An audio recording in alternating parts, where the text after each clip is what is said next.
Even though the title and thumbnail have made clear the subject of this video, I guarantee you that had I asked you what song this was, and only played you this one measure,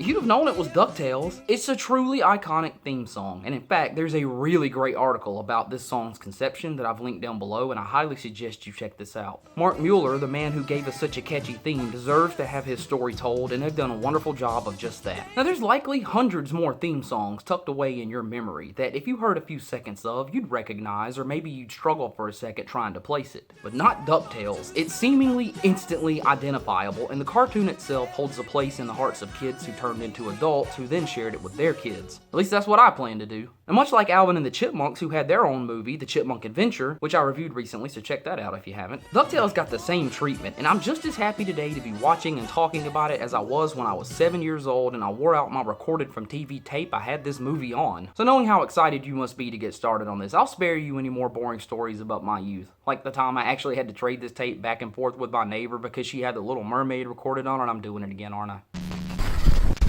We open with Launchpad nearly killing Scrooge and his nephews as he precariously flies their plane through the narrow rocks and crevices of a foreign landscape. Also, can we take a minute and just really admire these sexy cliffs? Seriously, the background artist or artists really gave it their all, and the whole landscape is bursting with texture, and also literally bursting due to Launchpad's ineptitude at flying a plane, as he just rains down debris on this poor worker just trying to do his job. I know who he really is. We find out they're arriving at a dig site where a hidden chamber has been discovered, and boy, does Launchpad stick the landing. Please remain seated until the plane has come to a complete stop. See, the kid in me laughed, and the adult in me is pissed off about the destruction of these ancient artifacts.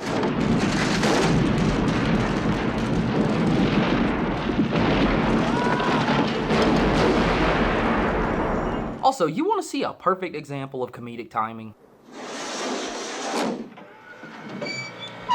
Landing gear down. There you go. Finally, everyone's on their feet and the workers are pulling a treasure chest from the ground. All signs are good that it's the lost treasure of Collie Baba. Yeah, Collie Baba. And when Scrooge breaks the seal...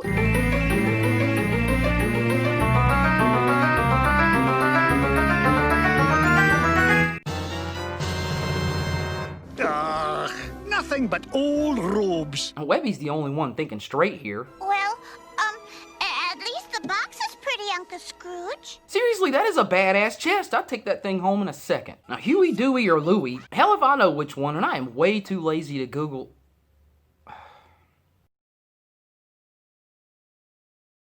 This actually taught me something. You can easily remember which one's which if you think about them like TV colors, RBG. Since it's Huey, Dewey, Louie, RBG. Huey's red, Dewey's blue, Louie's green. You'll never forget it now. Okay, so Louie. Louie discovers an old parchment in one of the pockets, which turns out to be a map. And we also find out Dijon, that worker from earlier, he's really working for some evil wizard named Murloc. That's right, Murloc. A treasure map. After all these centuries, the map will be mine again! Doesn't Christopher Lloyd have one of the greatest villain voices ever? Yes, yes! Promising him mountains of money, but also kind of forcing him. Murloc aims for Dijon to accompany Scrooge as a guide and steal the treasure as soon as they find it. Sometime later, deep into the desert, Launchpad's camel trips over this pyramid sticking up out of the sand. And when the group starts digging, they end up unearthing a monstrous structure. How in the hell did they move that much sand? Start digging.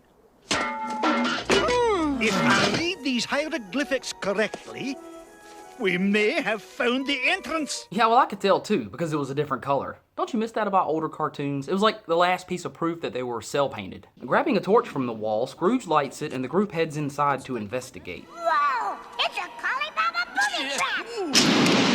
I sat here for about a solid 5 minutes trying to think of a joke about Minecraft jungle temples, pressure plates, switches, and traps and all that. And then I just realized, like, maybe it's a little sad that I know that much about Minecraft at my age. What's the Junior Woodchuck Guidebook say about booby traps? Oh, the Junior Woodchuck Guidebook. I forgot about that. This thing was like the ultimate source of knowledge to me as a kid. It wasn't as cool as Penny's book from Inspector Gadget. It's just about even. But man, I thought this guidebook had the answers to everything, and I wanted desperately to own a copy. Now, I don't know if they ever did or not, but I feel like Disney missed a major opportunity to like print this book and sell it. They could have made a fortune. Or then again, had a lot of lawsuits, because I suppose it would have like Boy Scout type fire starting shit in there. They'd probably get into a lot of trouble, so maybe it's good they didn't. Junior! That's the exact scenario that I picture. Now with Dijon leading the group, he triggers a trap, not only injuring himself, but sending him and the others down this winding, crumbling rock slide. Gangway!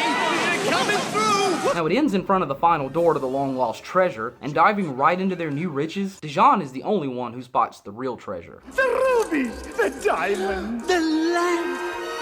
The only thing left to do now is figure out how to get the treasure out of here. Yeah, that won't be easy with the lobstrosities from the Dark Tower underneath them. Did a chick, dumb chum, dad a chum, did a chick. Go get the sacks. Right away, anything you say, Scrooge, sir, I do for you. Now while Dijon marches off to get some sacks to carry the treasure in, Webby takes an immediate liking to the lamp, wanting to add it to her tea set.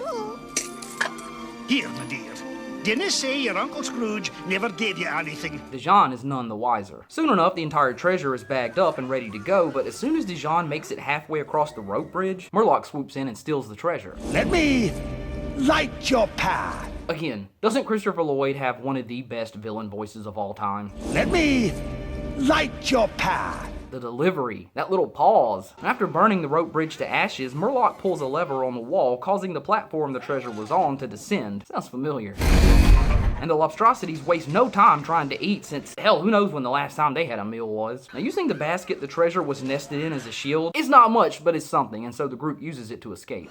Quick, let's turn this over and make a boat. Wait a minute, what about the hole the lobstrosity... Here, Webby, you take this. Damn, they thought of everything, didn't they? Now, as they float downriver, Murloc is fast discovering the lamp is not part of the recovered treasure and is none too pleased. Man, I want that medallion. Even today, I want that medallion. Meanwhile, our heroes are quickly finding themselves in a scary situation, but luckily surface a few moments later, safe but treasureless. Well, that's what matters, of course, but don't tell Uncle Scrooge that. At least we're all okay. Speak for yourself. I just lost the treasure of the century. Poor sweet Webby. You can have this back if it'll make you feel better. She's so wonderful. That's all right, dear. Warm feelings all around. Hello? Murloc! Oh my god, where the hell did Dijon get a pair of Jinkos? Seriously, I know a pair of mammoths when I see them. I own some. Scene-wise, Murloc just continues threatening him with violence if he doesn't get the lamp back. Scrooge is still pissed off that he let the treasure get away, so he takes off home from work early. While back at home, Webby is cleaning up her teapot, and in seconds, the lives of Huey, Dewey, Louie, and Webby are completely transformed forever.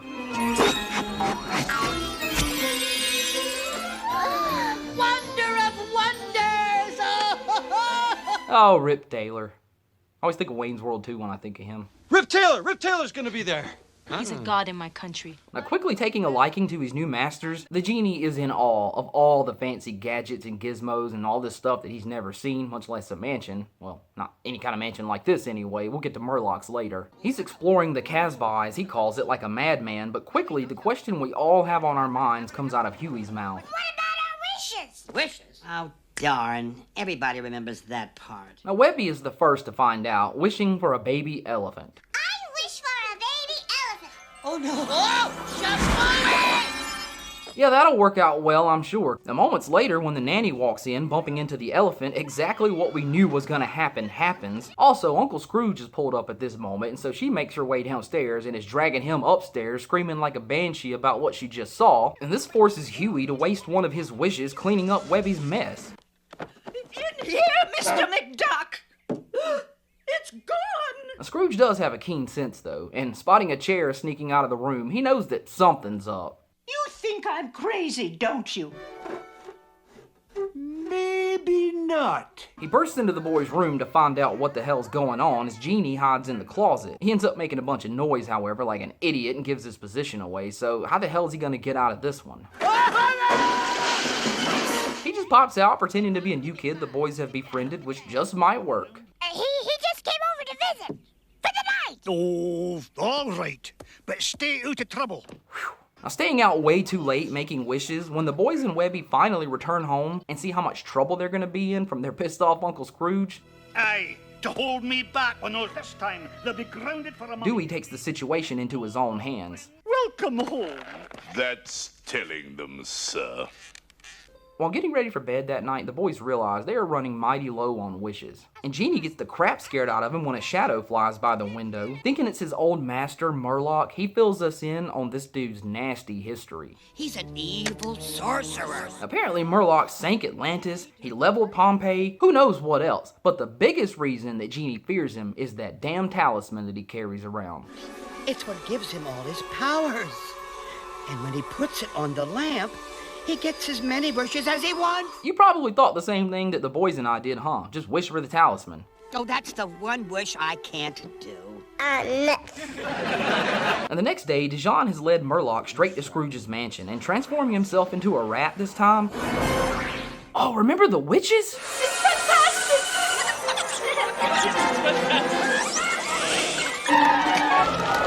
Man, I gotta stop remembering all these old movies I haven't seen in forever, otherwise my review list is gonna be a mile long. Maybe some of you want that. Murloc sneaks inside, and without stretching out all this because it's not worth a lot of screen time reviewing, but it is watching it. The boys and Webby are playing cops and robbers, Murloc sneaks around looking for the lamp, Mrs. Beakley spots him, tracks him down, and beats his ass with a broom. And while that's going on, Webby is having a tea party with Genie. And it's like she didn't learn shit from her last wish. I wish all my toys and dollies were alive. Once again, Miss Beakley is the witness to all of these shenanigans. Murloc is still in jeopardy, and Scrooge is none the wiser. Or is he? I love this. It's just that classic 90s Disney kid-friendly comedy. Gotcha! In utter disbelief at what he's seeing, the entire scheme comes crashing down as the boys burst into the room, lamp in hand, and Scrooge confronts them. Well? I wish everything was back to normal. Damn, Webby, you've not only wasted 2 of your wishes, you've wasted 2 of theirs. I'm so disappointed in you. Now, whatever anger and confusion Scrooge had is cut short almost immediately with his realization of the immense riches he could own at the hands of the Genie. The world's biggest diamond mine. No.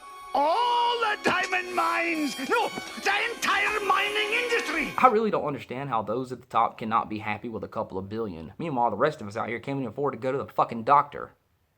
Let's not get political. Scrooge's first wish is for the treasure of Collie Baba so he can shove it in the faces of those snooty rich bastards at his society club or whatever the hell it was. To the Archaeological Society. And packing Genie back into the lamp, he heads off to the party, allowing Dijon a chance to sneak in and rescue Murloc. Poor master.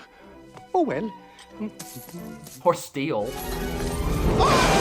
Once a thief, always a thief. And Murloc and Dijon follow, of course, in another attempt to get their hands on the lamp, so there's really nothing new here, but it never really gets boring considering you've seen this a bunch. Genie spots Murloc from his hiding place in a plant. I gotta warn Mr. McDuck. Again, once a thief, always a thief. Now, as Scrooge begins to tell the group about his find, Genie intervenes and pulls him to safety from Murloc. And since he's too greedy to use his second wish to save his own damn life, Genie has to pull a trick from his sleeve. But safe for now, Scrooge escapes. I've got to get you to my vault. But only because Dijon was still wearing them damn Jinkos. Scrooge?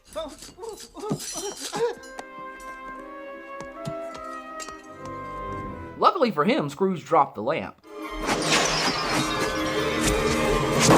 And you gotta hand it to Genie too, who coyly manipulates Dijon into not giving the lamp over to Murloc, convincing him that he can be the top dog now. You'll be the big cheese, the hot falafel. It's pretty smart. Oh, great, master. Master? Master?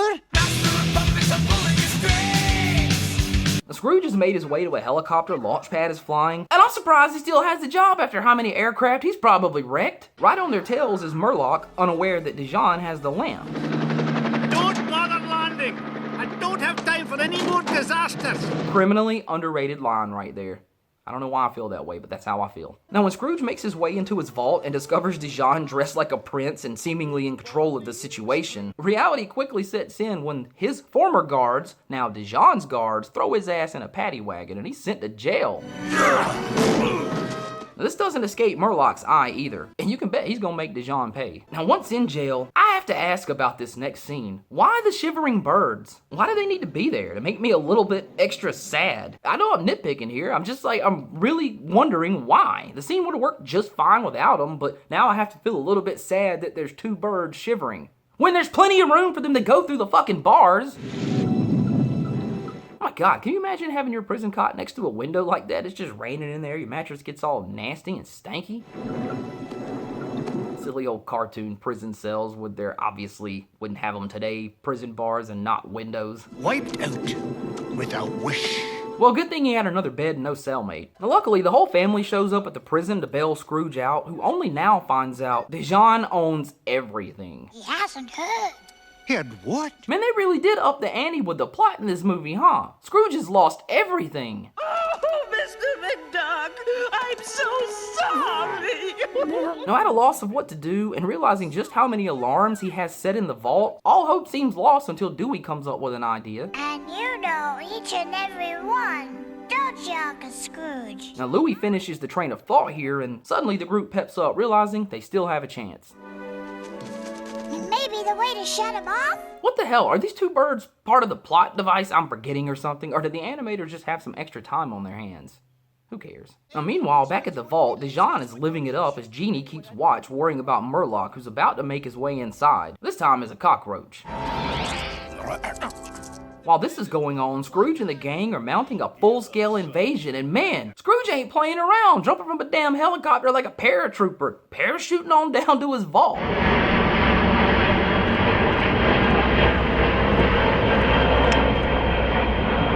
Tough son of a bitch. The boys finally reach the entrance, with Murloc spotting them, and man, I gotta give Scrooge some major shit about his terrible password practices here. C A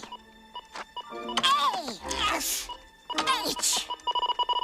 That big ass keypad with all those options, one of them not even like a normal fucking character. There's a square root sign on there, and you can't come up with a better password than cash? The boys make their way through the various alarms and triggers, Murloc on their tail, Scrooge is on the roof, and everything's going to plan. That's easy for you to say. 5 steps. Uh-oh. Well, they do say cockroaches can survive anything, so. Now, using some of their old tactics, marbles are what saved the day, disabling all of the alarms and security measures, allowing Scrooge entrance into the elevator shafts. Now, a bit of comic relief ensues here as Murloc tries to push the button as a bug. And he's not strong enough, so he just repeatedly injures himself. It just bothers me because he's too stupid to transform into a self, press the damn button, and then transform back into a bug. But that's crap I didn't think about as a kid, so I can't get angry about it now. And just as Scrooge manages to pry open the doors to one of the floors, however, Murloc does manage to press the button that almost kills Scrooge. Yeah, I know, nobody dies in a Disney cartoon or movie. Well, Bambi died, or Bambi's mom, shit. Should really think before I speak. And finally, Murloc is in sight of Dijon and the lamp. I should plan my vacation. That is freaking hilarious. Now, Scrooge manages to sneak over and pluck the lamp from Dijon's pants. But at the same time, Murloc has crawled up and around Scrooge's leg, down the cane, and onto the lamp. And as soon as he puts his hand on it, he transforms back into his normal self. Now, Genie is rightfully terrified when Murloc places his talisman on the lamp, and Dijon, thinking he's gonna make an easy escape, instead finds himself in major trouble. And where are you going? Just outside, Buster. Now, with Murloc now in control and having infinite wishes, he quickly begins to transform the place into something more comfortable. Just like at the beginning with the cliffs. Art department, you're killing it here.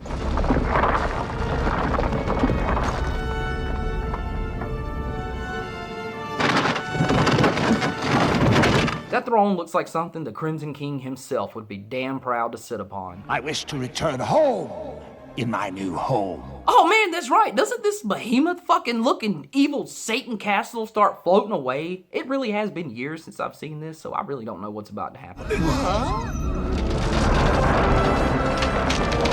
This is so cool. Things aren't looking good for Scrooge either when Genie is forced to blow him off of the castle as one of Murloc's wishes, but since Huey is such a good shot...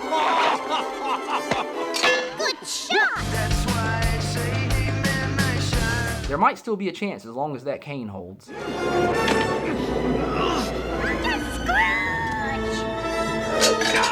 That's not exactly how I expected him to lose his grip on the cane, but hey, it works. Why didn't one of them pick up the damn talisman? It was right there! Now, as the struggle for the lamp ensues in the air, Scrooge knocks the talisman from Murlock's hands, which causes him to transform in midair back into himself. So yeah, no more flight for you, buddy. My talisman! Scrooge makes his second wish here too, because hell, he doesn't have much choice.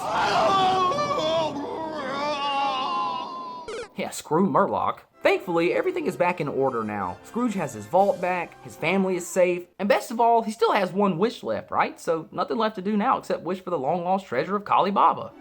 I'm going to stop all this magic, even if I have to wish for the lamp to be buried in the center of the earth. Oh no, not that. Genie, get ready to grant my last wish. And yours too. That doesn't sound good at all. Come on, Scrooge, we know you got some good in you. I wish the genie would turn into a real boy. Yeah, see, you could tell Scrooge had a heart. Think about that scene earlier with the interaction between them two. All I want is a life of my own, like your nephew's. Even if Genie kept running his mouth about more and more expensive things he wanted, that moment is what makes this moment so exciting, because you have that little bit of hope in you that Scrooge is going to do the right thing. But at the same time, you know him so well, you're kind of scared he still might not.